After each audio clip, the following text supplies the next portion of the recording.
Good morning all the students. তো আজ থেকে তোমাদের প্রথম ক্লাস শুরু হচ্ছে, সেই জন্য তোমাদের কাছে আমার কিছু প্রশ্ন আছে যে তোমাদের কাছে ইংলিশ বেশি করা লাগে নাকি বাংলা। স্যার আমি বলবো ইয়েস।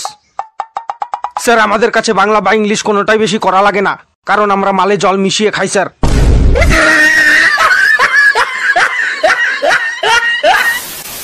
ইয়ে তোর লজ্জা করে না?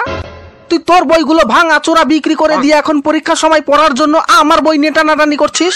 সারা বছর ফ্রি ফায়ার খেলে পরীক্ষার আগের দিন পড়াশোনা করে কেমন করে পরীক্ষা দিবি রে তুই? সারা বছর যতই পড়াশোনা হোক বা না হোক, আসল পড়াশোনা তো এক্সামের আগের দিনেই হয়। সঠিক বলেছেন, আপনার বুদ্ধি ভালো। আমরা নকল করেই পরীক্ষা দেব। What is a machine? তুই হাসছিস কেন রে? অ্যাকচুয়ালি স্যার, ছোট থেকে ইচ্ছা ছিল যে ইঞ্জিনিয়ারিং কলেজে পড়বো। আজ এই গাধাদের সাথে খুব মজা লাগছে স্যার। এবার আমি তোমার পেছন দিয়ে মজা বের করবো। বলো তুমি কি আবিষ্কার করেছো? স্যার আমি এমনই একটা জিনিস আবিষ্কার করেছি যার মাধ্যমে আমরা যে কোনো দেওয়ালের এই পাশে দাঁড়িয়ে থেকে দেওয়ালের ওই পাশে কি হচ্ছে আমরা সেই সমস্ত ঘটনাগুলি পরিষ্কারভাবে দেখতে পারবো। আরে কি আবিষ্কার করেছো? ফুটা স্যার, ছিদ্র। এটা কি কোনো একটা আবিষ্কার হলো? টয়লেটের দেওয়ালে ফুটা করেছি স্যার, সেই ফুটা দিয়ে আপনারটাও দেখে ফেলেছিলাম।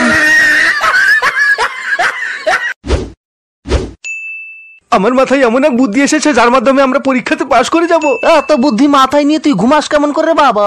বাবু ভাই, আমার কাছে একটা দারুণ প্ল্যান আছে। প্ল্যানটা কি বলতো? পরীক্ষার সময় এক্সাম হলে স্যার যখন আমাদের গার্ড দিতে থাকবে, তখন আমরা চুপচাপ ভদ্রভাবে পরীক্ষা দিতে থাকবো।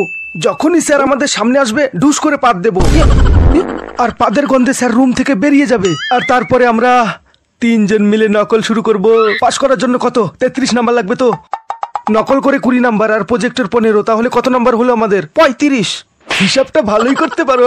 এভাবেই নকল করে আমরা পাস হয়ে যাবো আর তারপরে পার্টি করবো।